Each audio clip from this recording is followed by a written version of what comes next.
In the south, the UK forces now control much of Basra.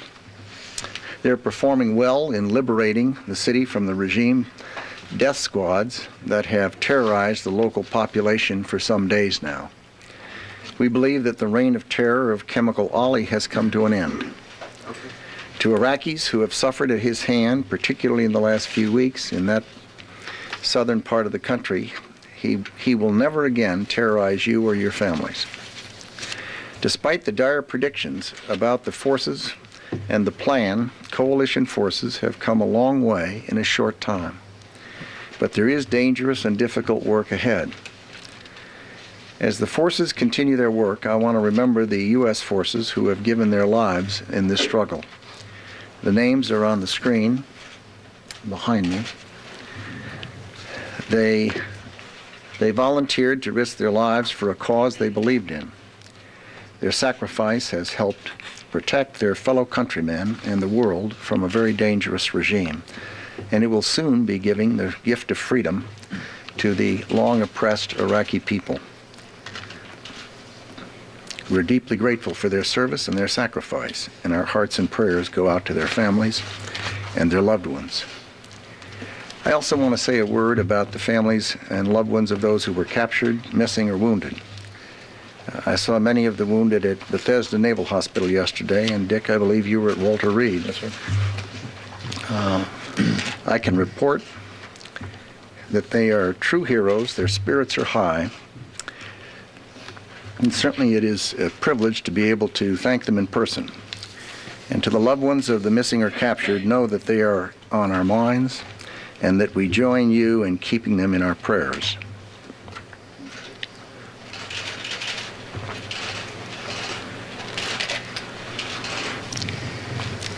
If one contrasts the noble example of the fine young men and women on the scroll behind me with the conduct of the Iraqi regime death squads have used schools as armories and hospitals as military headquarters. They have executed POWs. They used children as human shields. And they have forced civilians to fight at gunpoint, executing those who refused. They are moving their artillery into residential neighborhoods in Baghdad, hoping to draw coalition fire. By contrast, coalition forces have demonstrated their respect for the Iraqi people, going to extraordinary lengths to protect innocent lives and to safeguard Muslim holy sites. U.S. Army Civil Affairs teams are delivering humanitarian aid and fixing schools, where Iraqi children returned to their classrooms on April 4th.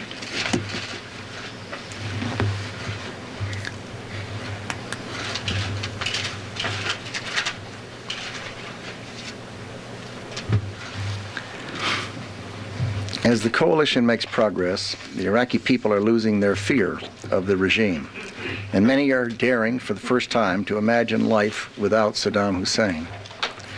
Let me assure all Iraqis listening today that life without Saddam Hussein is not a distant dream. Coalition forces will not stop until they have accomplished their mission, and they will remove Saddam Hussein from power and give Iraq back to the Iraqi people. We share your aspirations for an Iraq that is free of tyranny and will help to prepare for an early and smooth transition from Saddam Hussein's rule to a new Iraqi government chosen by the Iraqi people that no longer threatens its neighbors or the world. And you will be needed to help build a new Iraq, whole, free, and at peace. Finally, before I conclude, I do want to say a word about Mr. and Mrs. Anthony Fisher, who died in a plane crash on Friday. The Fisher family has done and continues to do so much for the men and women in uniform. Many of the families of the servicemen that we visited yesterday have their families staying in Fisher houses. They are at Bethesda, they are also at Walter Reed, and there are other locations around the country and the world. And they're funded by the Fisher Foundation. Their assistance to the military families is deeply appreciated, and our hearts go out to the families and friends of the Fisher family. General Myers. Thank you, Mr. Secretary. the 85 brave U.S. service members killed in Operation Iraqi Freedom remind us of the heavy price we often pay for freedom. They are indeed American heroes, and we will not forget their sacrifice or their families' sacrifice. And as the Secretary said, we should also remember those missing or being held prisoner. Our thoughts are with you and your families, and I can guarantee you we will make every effort to find you and return you safely home. Also, more than 150 have been wounded in battle. And as Secretary said, I was out at Walter Reed when he was over at Bethesda Hospital. Met some of these brave Americans yesterday. Each and every time I visit them, I guess I'm amazed at their dedication and their strength. Often their primary concern is to want to rejoin their comrades as quickly as possible. So I think we all thank them for their inspiration and their service to our nation, and to their families as well. We thank them, many of whom were there yesterday. And like the Secretary, I also want to extend my sympathies and our sympathies to the Fisher family. Tony and Ann, as you know, died last week in a plane crash. They were great supporters of our service members. The Fisher houses at military hospitals are a great resource for families visiting their injured or seriously ill loved ones, and we will miss Tony and Ann very much. Operation Iraqi Freedom continues. The battlefield has certainly shifted since the last time we were at this podium on Thursday. We have over 340,000 coalition forces in the region, more than 125,000 inside Iraq. We've secured Baghdad International Airport and have begun using it for coalition missions. We've secured most of the major roads into and out of Baghdad. We visited 2 of Saddam's presidential palaces. Republican Guard divisions have only been able to conduct sporadic attacks on our forces. Of the 800 plus tanks they began with, all but a couple of dozen have been destroyed or abandoned. We have more than 7,000 enemy prisoners of war.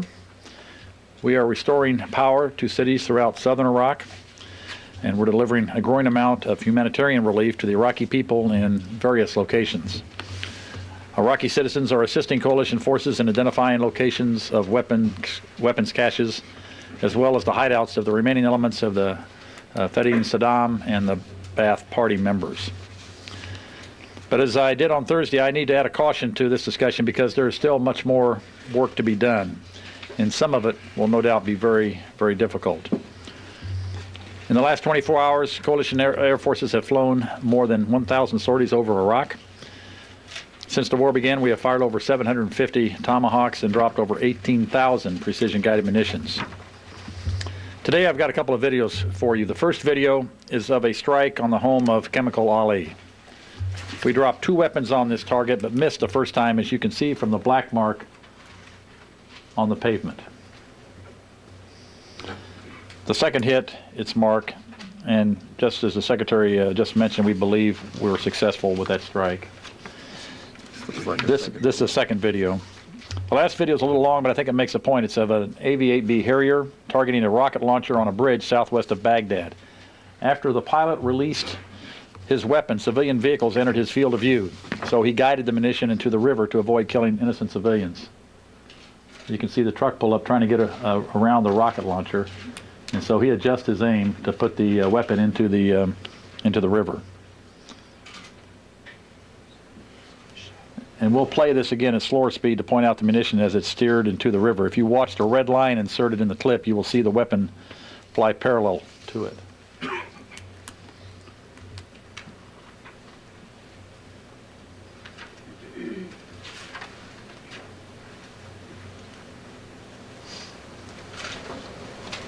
There's the red line. You'll see the weapon.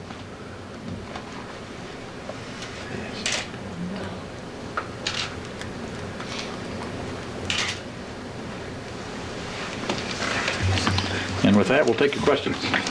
Yes. Mr. Secretary, I'd like to ask you about a report that Reuters has from an embed reporter in Karbala, quoting a spokesperson for the 101st Airborne Division as saying that the substances found at a training camp in central Iraq between Karbala and Hilla apparently include nerve agents sarin and tabun and the blister agent lewisite, and that preliminary tests indicate that they are WMD, but the traces are being sent back to the United States for final testing. Could you give us your comment on that, sir? And might this be the smoking gun that you've been looking for? Once we decided to put reporters in with units that were out, it was obvious that they would be there when things were discovered and that they would report on them, which is fine.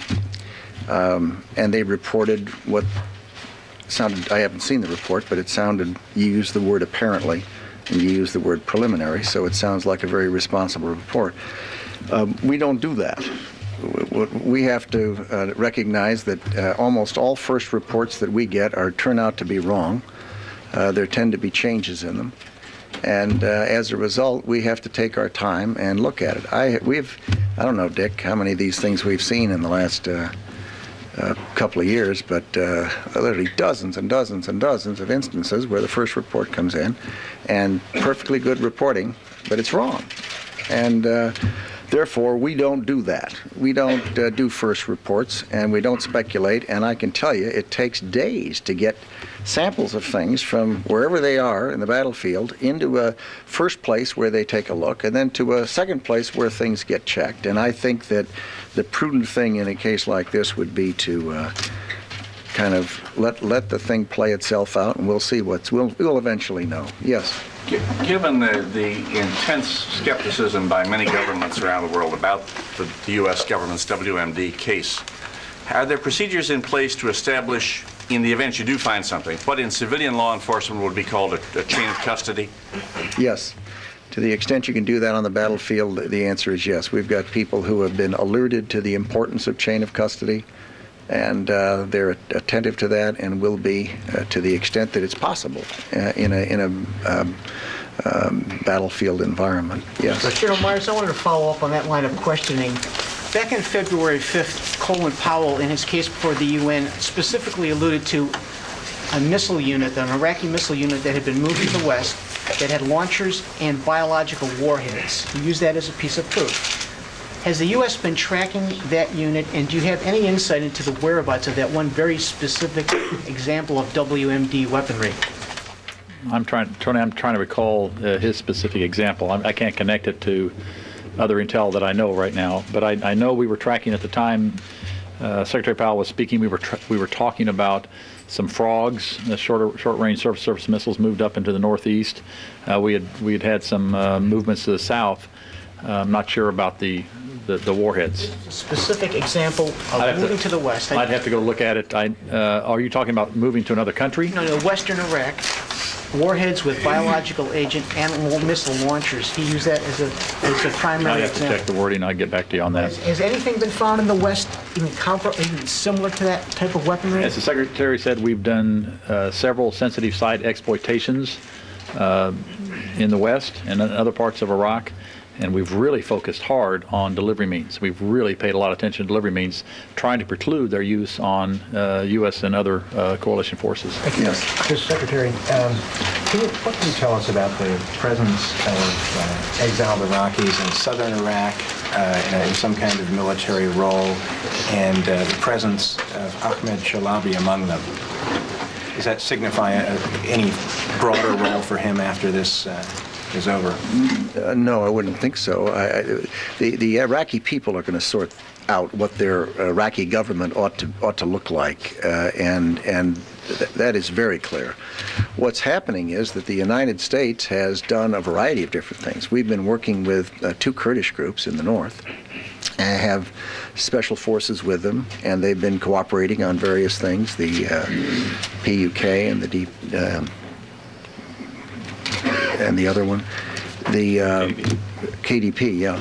The other thing that's been going on is we trained some folks from who were Iraqis, and have brought them in to assist. And then there has been this group that you described that has moved south and is involved.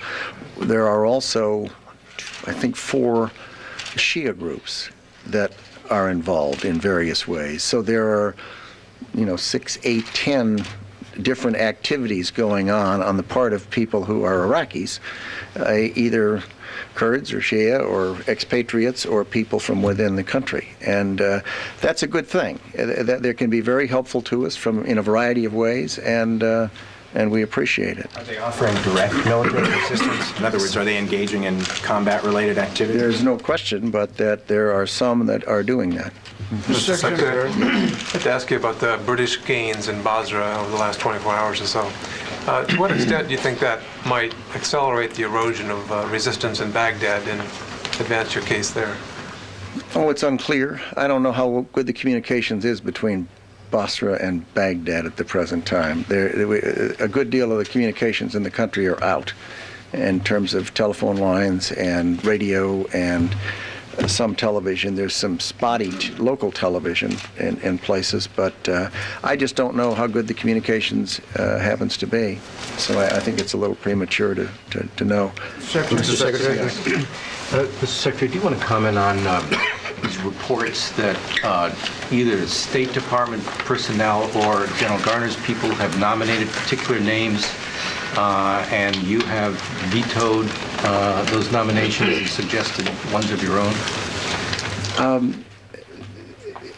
Sure, I'd be happy to.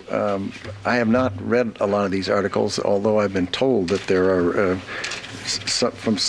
somewhere, there's a hemorrhaging of these articles that seem to be flying around. The short answer to it is that the President has asked us to put in place an activity. Jay Garner is the person who has been helping us with that. It is currently moved from the United States to Kuwait, and it will eventually move into Iraq.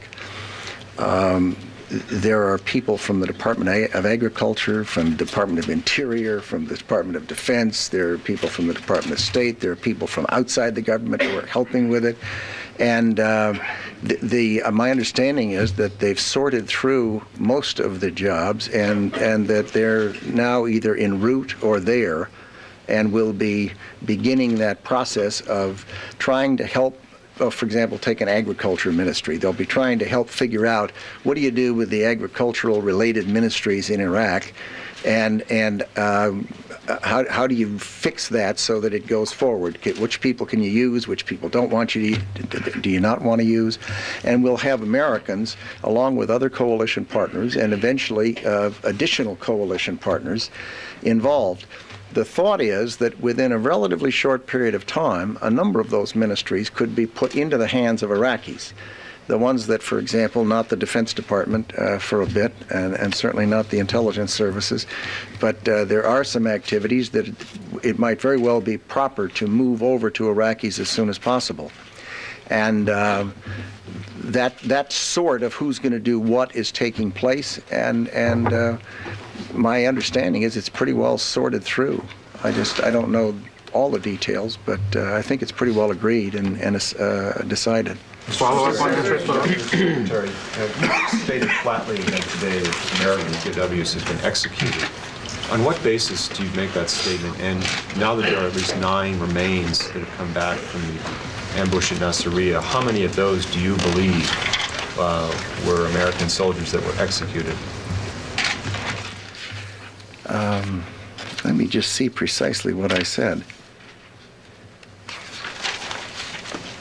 I think I said they have executed prisoners of war. Did I say American prisoners of war? That's been the understanding here. I didn't. You just said I said American prisoners of war, and I'm not sure I said that. Do you know? I don't know. Are you saying that there have not been American prisoners executed then? I'm not saying either. There may very well have been, but I'm not announcing that, if that's what you're asking. Would you check and see if I said that right now? You've got a copy of it. I'd be curious. If I did, I'd want to make it right. Just a minute. If I did say precisely American prisoners of war, I'd want to correct it, because I don't have the names of anyone who has any American prisoners of war who we know of certain knowledge has been executed. We do know they executed a lot of prisoners of war over the years, and that's what I... Do you know if any of the 9 sets of remains that have been returned to forensics, preliminary forensics, have shown any of those to be I have executed? not heard the report on that, have you? I have not seen any of that. Mr. Secretary, many times from the podium here, you've talked about a tipping point, the coalition reaching a tipping point when the Iraqi people will then realize the regime is essentially done. Do you get a sense that you're at that tipping point now, or can you characterize in broad terms the successes you're seeing on the battlefield in relation to that? Let me correct this. Your question was inaccurate. I said they have executed POWs, and I did not say from what country. Tipping point. Yes, sir. No, I can't say we're at a tipping point. I think that there won't be a single point. I think a tipping point involves a single human being that makes a conscious judgment that the guy's going to be gone, that regime's going to be over, and I want to be a part of something new and fresh going forward and not a part of that. And it may happen to an individual, it may happen to a cluster of individuals, it may happen to an army unit, it may happen to a village, the bulk of a village. It's unlikely to happen, instantaneously across a country, because the facts on the ground are so different in different parts of that country today that I think it would be unlikely. I do think the concept of a tipping point is correct. And at some point, the aggregation of all of those individual tipping points having been reached, it will be, in effect, the country will have tipped, but it will be cumulative rather than at one moment. General Myers, if I could follow up, going into the Is palaces. this really a follow-up? Yes. To As far as the tipping? tipping point, yeah. Going into the palaces, what specifically was the purpose there? Is that primarily to send the message? Well, the purpose, probably manyfold, but one of them is to send the message that for at least that portion of Baghdad that we're in there, that's an important message, I think, for the regime and the people of Iraq to understand that the regime is gone when you go into a couple of presidential palaces. Second is to exploit it and examine those to see what you might find that would be of interest, that would lead you to other regime leadership targets or documentation of things you'd be interested in, WMD or whatever. So, Anything found? no first reports. Does it also provide you with a perspective on the adversary's ability to defend targets? What can you tell us about when you put a large armored force in the middle of his capital? What does that tell you about his ability to fight you still, the coherency of it? I think the command and control of the Republican Guards is at the point now where the most they can do are sporadic attacks from very, very, very small units. So the thought that there is enough of a Republican Guard division that can be put against our forces is probably, our forces have been very successful in just as I mentioned in the remarks, destroying the Republican Guard. In terms of Special Republican Guard, Special Security Organization, and others who might be very loyal to the regime only because they're gone as soon as the regime is gone, and so their fighting spirit might be a little bit higher. That's questionable, actually.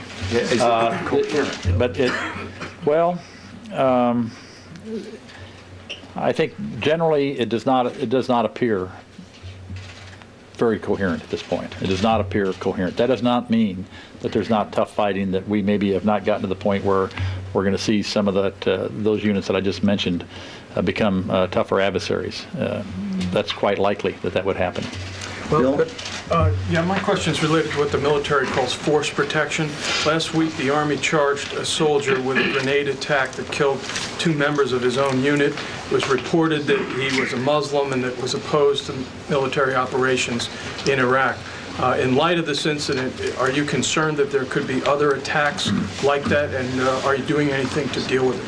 First of all, we don't know what that attack was. I don't disagree with you that there have been reports, but that doesn't make them so. It's a matter that's under investigation. Therefore, to try to compare something else that's like it is impossible, since we don't know yet from the investigation what it's like. Yes. Excuse me, I wanted to go back to the reconstruction and ask you, because Should so I much come has back been... to you? Sorry? Oh, I thought you were... Oh, I may choke, but... Sorry. Pat her on the back. Ahmed Chalabi, because so much has been attributed to you and Mr. Wolfowitz, very, very directly, are you supporting Ahmed Chalabi, endorsing him for any role in post-war Iraq? And If second, anyone has attributed anything to me about that, it's inaccurate. I have not opined on that subject. That doesn't mean that people can't run around making misattributions. that's why I'm asking you. No, I've not said a word on the Well, subject. do you endorse Ahmed Chalabi for any role? Of course not. I've just said that the Iraqi people are going to make these decisions. Clearly, the United States is not going to impose a government on Iraq. It's going to be something of a kind with Afghanistan. It may not be called the Loya Jirga, and it won't be. But at some moment, the people from inside Iraq who now are in a position, they're not in a position today to speak. They're still controlled in some parts of that country by the regime of Saddam Hussein. Those people need a voice at the table.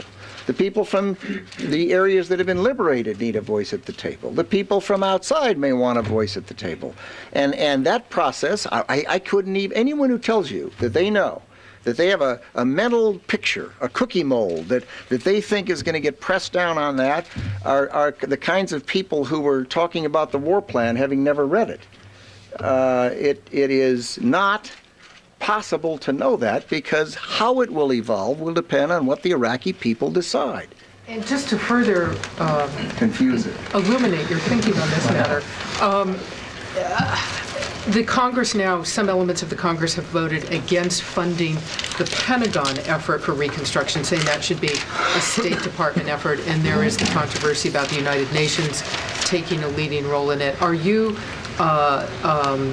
You know, what's happened here is we've seen people go from debating the war plan they haven't read and the number of troops and all of that. Now they're debating the form of the government, which no one's decided, and what the post-Saddam Hussein regime exercise, activity, organization ought to look like. And I can tell you, we've spent a lot of time thinking about it. There's very good people from all the departments. In the last analysis, it's the president's policy, and whatever is put forward by the Congress by way of money will be expended in a way that the president decides should be expended. And what we're going to try to do is to do it in a way that makes sense for the people of Iraq. So you are opposed then, sir, just to make sure I understand, to the congressional vote taking away funding the reconstruction of Iraq from the Pentagon. You want to see that stay here? All I can tell you is the president made a recommendation, and that is his preference, and we'll see what the Congress ultimately decides. But in the last analysis, it doesn't matter which pocket it's in. It will be spent in a way that the president feels is appropriate to the circumstance. Yes, ma'am. Sir, thank you very much. This is a question for Egyptian television. Sir, you were quoted as saying earlier on that there are certain governments giving comfort and confidence to Saddam Hussein. Could you characterize, sir, who were these governments you were referring to? It has, I don't remember the exact quote, but there's two things that have happened that would fit that category, in my view. One is the kind of situation where countries have supplied Iraq with military capabilities that we wish he did not have. And even most recently, I mentioned that some of these kinds of capabilities were coming in from Syria, even during the course of the conflict, let alone before the conflict. And that was one type of thing that would fit that category. The second thing that fit the category, I would say, is, and this is a little more nebulous, our goal has been to not have a war, which is why the president spent months in the United Nations trying to get the Iraqi regime to acquiesce in the UN inspections. Then he issued an ultimatum and said, leave in 48 hours and let's avoid a war. During that period, and even more recently, when people have speculated that there might be a ceasefire because some countries were running around talking about that possibility, I have felt that it would be better off, we would all be better off, the sooner it ends, the fewer people are killed. And the way to have it end sooner is for the Iraqi people to be persuaded that Saddam Hussein is in fact going to go. And to the extent there were people during that build-up period that were behaving in a way that suggested that there was one other way for him to not leave, or that there might be a ceasefire and he could survive, it tended to tell the people in the country, don't surrender, keep supporting the regime. He may tough it out one more time. And it undoubtedly, whatever I said was something of that type. Double follow-up? Yes. General Myers, I have a question for General. We're going to interrupt the Pentagon briefing to go immediately to CNN's Ryan Chilcote. He's covering the 101st Airborne Division. Elements of that division have discovered some suspicious chemical material at a facility near Karbala, suspicious material that could potentially be the so-called smoking gun, suggesting that the Iraqis did indeed have banned chemical weapons ready to use. So Ryan, you're with us. You have a guest there with you. We just heard the Defense Secretary of the United States say this material is going to be brought to the United States for further examination. No hard and fast conclusion yet, but I know you've been working this story right from the beginning. Tell us what's going on. Sure, well, a little background. First of all, the site that is under investigation, there are actually two sites, but the most suspicious site right now was actually discovered about 3 days ago. It is what is being described as an agricultural complex or an agricultural compound, and soldiers from the 101st Airborne found inside of it a large number of weapons, a very large weapons cache.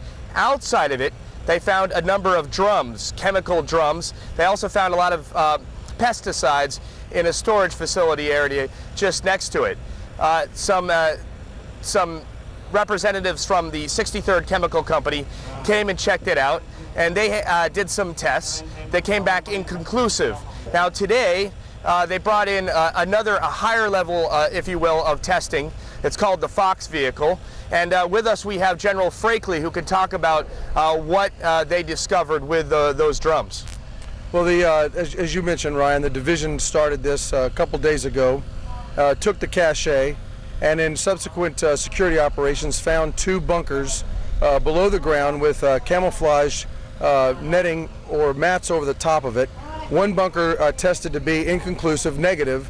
The other bunker, which had over 10 25-gallon drums and 3 55-gallon drums, with the Foxes tested positive for nerve agent and for a blister agent. Now, this could be either some type of pesticides, because this was an agricultural compound, and the literature inside the compound talked about dealing with mosquitoes and other type of airborne vermin, and it was right along the Euphrates River, very close to Euphrates River.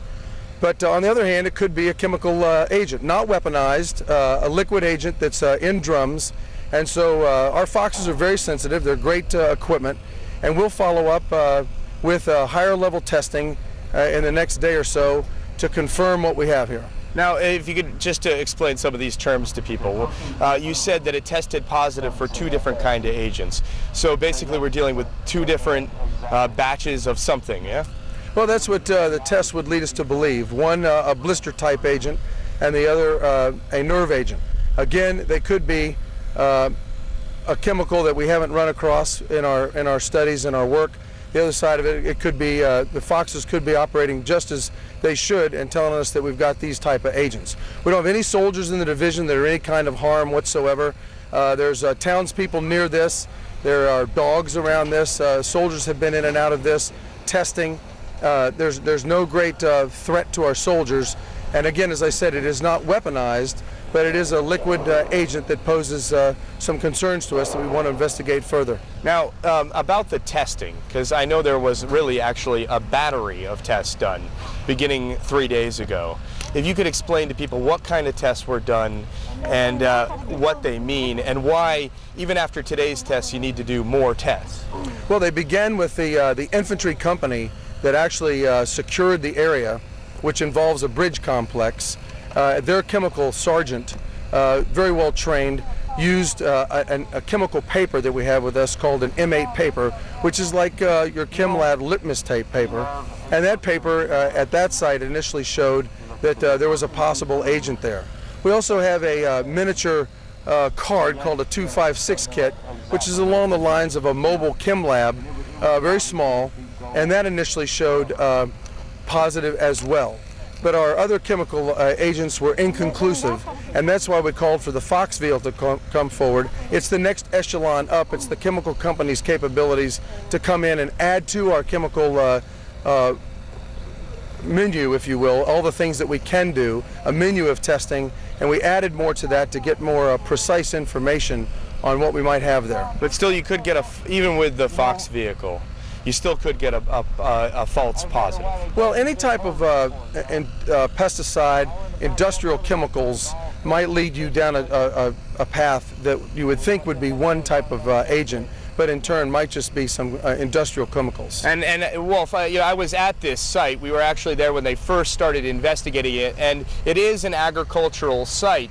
There's a warehouse just adjacent to at least one of those bunkers where they have a large amount of these insecticides inside, so, with labels on them. I think we actually have some of that video. I don't know if we have it right now available to show people, but it is clear that they did have insecticide on at the scene, so that that's not completely clear yet how, what this is. Now, you also mentioned that this isn't, and I think this is really important to underscore, you said this isn't weaponized. Explain the difference. Well, it's in your conventional 25 or 55 gallon drums. They are not military drums. They have no special marking on them whatsoever. And weaponized, we would see it in probably a artillery projectile, or in an artillery missile, or perhaps in an aircraft bomb, or something that we could the enemy would spray troops with. And so it's a liquid chemical, but it hasn't been put in a delivery means or anything that could be dispersed against our soldiers. Now, Wolf, if we could back up for 1 second, there was actually a second site that was also, as the military says, exploited. In other words, explored or investigated. And there were a battery of tests done there as well. The results there, however, at least up until yesterday evening, inconclusive, and may still be inconclusive. But initially, there were some tests there that came up positive for nerve agent. Now, you were talking about, but the division's thinking, if I understand you correctly, was that even if it comes up positive for nerve agent, again, it can be an insecticide, what we saw at that first site. Well, at the first site, as you saw yesterday, that was a training compound, outdoor obstacle course, indoor rifle range, outdoor rifle range, a plethora of enemy weapon systems, ambulance that had been stripped on the inside, probably to move forces around this town, and NBC, quite extensive inventory of chemical biological suits, brand new masks, rubber boots. They were training how to use them. They were training on how to use them. Other literature supporting Palestine was at this camp, and when we initially tested there, again with the 256 kit, the mobile small chem lab, that gave us a positive reading, the initial, for a nerve agent, but we did secondary tests with 2 more 256 kits. We normally use them in pairs to confirm our findings. They came up negative, and then last night we brought in 3 Foxes. You were present with me when we did that. 3 separate vehicles. 3 separate vehicles, and those tests all gave us very low level readings of what probably is a pesticide. And so we don't think at that camp, it was either something to train with because it was associated with the chemical garments, or it's just a low pesticide that was in the area to hold down problems in the camp. Wolf, maybe I could open this back up to you if you have any questions. I think the moral so far of what I've seen over the last couple of days is that that you can't test enough, and that these tests aren't always consistent.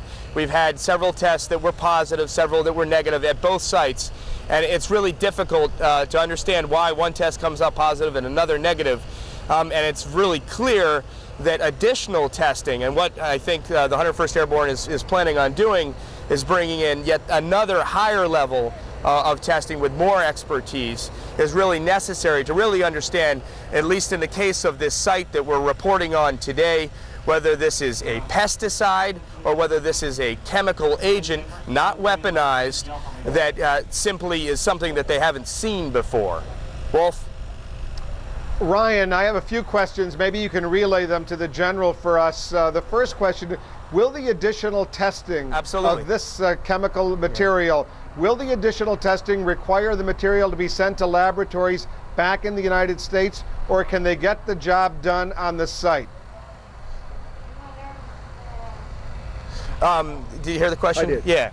Well, the Fox vehicle has a capability to actually sample. And we have taken a number of samples, and we can hand off these samples to other, and we do have the capability to do some higher level lab type testing in the region. And I understand that from Wolf, from some earlier reporting, that apparently Secretary Rumsfeld was talking about perhaps these materials being brought back to the United States for testing. We can certainly do that. We'll do whatever our headquarters wants us to do with the material, but we have secured the site, number one, so we have access to as much sampling as we want to. And secondarily, the Foxes have taken and have controlled samples now that we can move back into the theater and have a local theater lab test further. Wolf, you had another question? Yes, General, if you could help us understand this aspect of the investigation as well. We heard at the Pentagon briefing just a few minutes ago from a question to General Myers and Defense Secretary Rumsfeld that there is some sort of chain of custody there to make sure that no one is tampering with this material. Are there outside experts with you, or are they all members of the 101st Airborne, others who might provide some sort of third-party assurance that no one has tampered with this suspected material? Well, currently, Wolf, we have the three samples I talked about. This is all actually soldiers assigned to the 101st, the 63rd Chemical Company, and we also have a Fox platoon from Fort Polk, Louisiana, who are assisting us in this. But currently, the 101st has control of this, but we are asking 5th Corps to come in and give us some additional expertise. And so I think we have good control of the samples. We also have good control of the site for further exploitation by whomever needs to get here and assess what's going on at this local site. Wolf. General, there was also some fear. There was some fear, Ryan. Let me just ask him this: some fear that some of those who may have come into contact with this material over the past 3 days were showing at least some preliminary ill effects. Has anyone been showing symptoms of ill effects from a potential chemical agent, a nerve agent, for example? Well, 2 nights ago, when the company first secured this objective area, yesterday morning, some of the soldiers were nauseous, had headaches. We moved in the 63rd Chemical Company right away to assess that, and it is our belief that those soldiers were suffering from heat exhaustion and dehydration, which the symptoms can be very similar. Some of the soldiers complained of some red blotchy skin, but quite frankly, that was prickly heat. Once the soldiers cooled down, that went away right away. The 63rd Chem did give the soldiers showers, which is a good, they did not do a decontamination. They showered the soldiers, which is a good way to prevent heat stroke. None of those soldiers have had any problems since then. And one of the telltale signs of being exposed to nerve agent is pinpointed pupils, and none of the soldiers had any of that. We have both the decon capability forward, Wolf, and we also have medical capability forward to examine the soldiers. All the soldiers are fine, no one's in harm's way, and we haven't seen all the telltale signs of exposure to a nerve agent. The senior leaders in the division have been present, Ryan's been present, none of us have come down with any symptoms, so I think we're okay shape right there. Yeah, all those soldiers, Wolf, if I could jump in for a second, all those soldiers feeling fine now, back to work. I did interview all of the soldiers, and just to follow up on that, 8 of the 13 experienced vomiting. A lot of them had some pretty serious symptoms, but it's not obvious that they are from any kind of chemical agent. Now, I think it's worth mentioning that those soldiers that felt sick were not at the site that is being discussed in such detail today.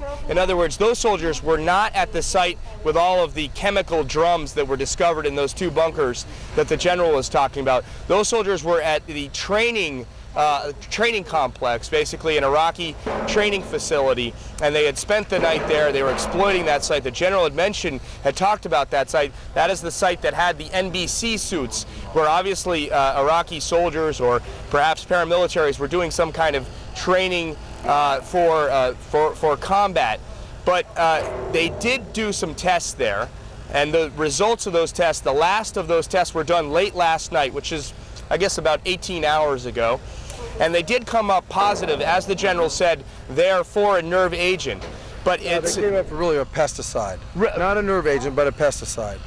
And low-level readings. Low-level readings. It's not fair to say that that was a nerve agent. I don't think so, not at all. I mean, it was pretty conclusive evidence that we saw pesticides and chemicals that you might find in paint, or you might find in, like I said, a pesticide. So it could just be industrial chemical. Correct. And that could be one of the reasons why the soldiers felt sick. Well, we're pretty sure the soldiers were sick from, they had been up for 48 hours and a lot of strenuous activity to secure this town. And I'm convinced more and more that what that was all about was heat exposure. All fine now. Yeah, and Wolf, I think that that's something in this conversation we cannot stress enough. That there was initially 13 soldiers that were not feeling very well.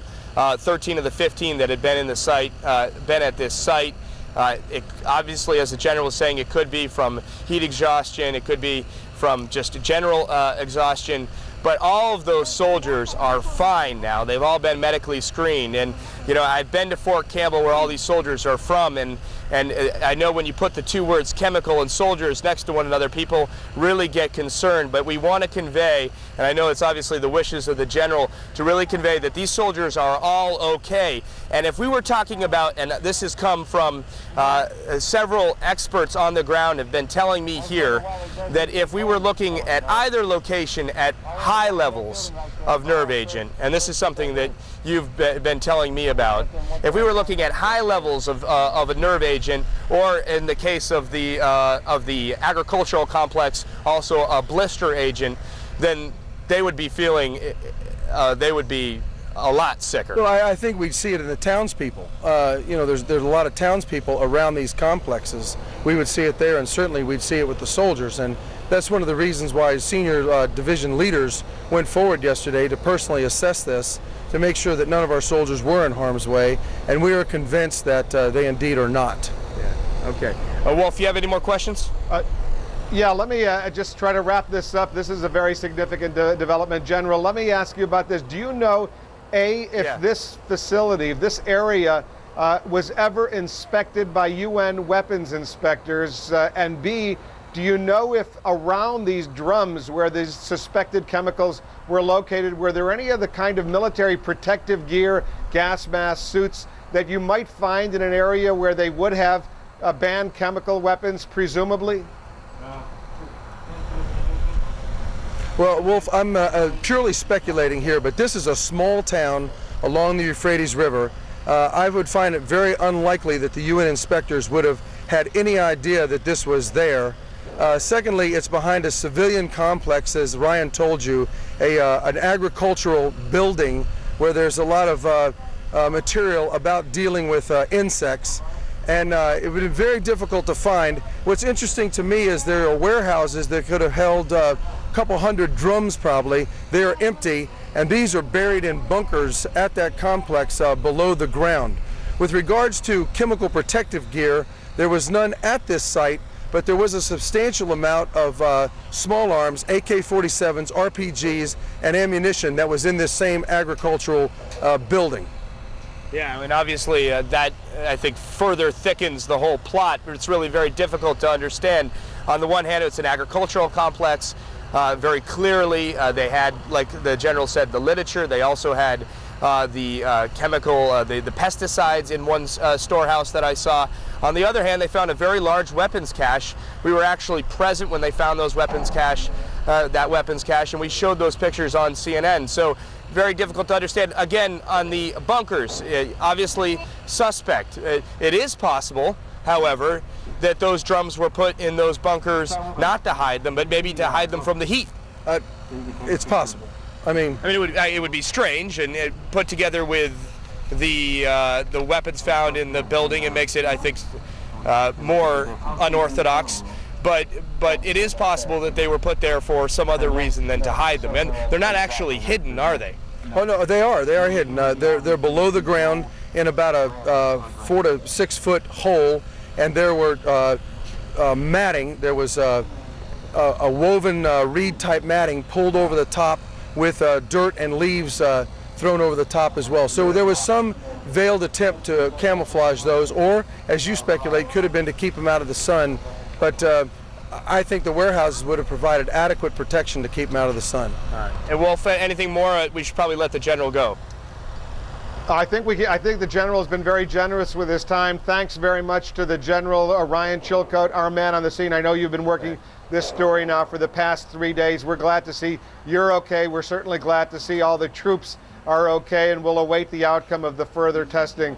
General, thanks very much. Ryan, thanks. Be careful out there. A very potentially significant story, and I want to just button up this story right now. You've been watching breaking news here on CNN. A first-hand investigation of some suspicious chemicals found at a facility outside of Karbala in central Iraq. Joining me once again on the telephone, Terrence Taylor, a former UN weapons inspector. Mr. Taylor, you heard what the general had to say. You saw the pictures. You heard what the Defense Department, the Secretary of Defense, the chairman of the Joint Chiefs had to say. What's your assessment at this very, very preliminary stage of this investigation? Well, that's a very tough call, Wolf, but it's something that's well worth. Obviously, they're going to follow it up in full detail, and the military and the Department of Defense are going to be very careful about how they pronounce on this, because getting it wrong, of course, would be not a good thing politically as well as militarily as well.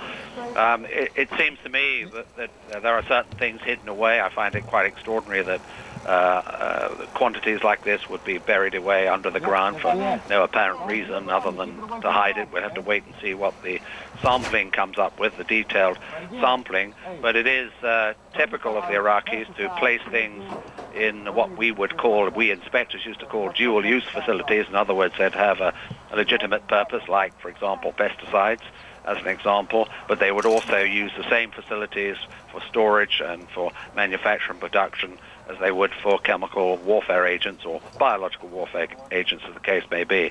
So this is a very suspicious case, and I think it's going to be interesting to see how it's followed up technically. But very careful sampling is going to be needed, very careful analysis. This has got to be right, and the international community's got to be convinced too. It's not just the forces on the ground, of course, and the U.S. administration. Well, if it is a nerve agent or some sort of blister agent, as we heard, the suspicion is, what does the testing process entail? How difficult is it to find out what it really is? Well, when we're looking at quantities of chemical like this, which are not in ammunition and so on, it has to be done very carefully. One of the equipment that's used, beyond the crude devices you're seeing, well, they're very good devices, but they're used for defensive purposes in the field, paper that's tested, chemical agent monitors, the sort of sniffer that you've seen the troops holding there in your pictures.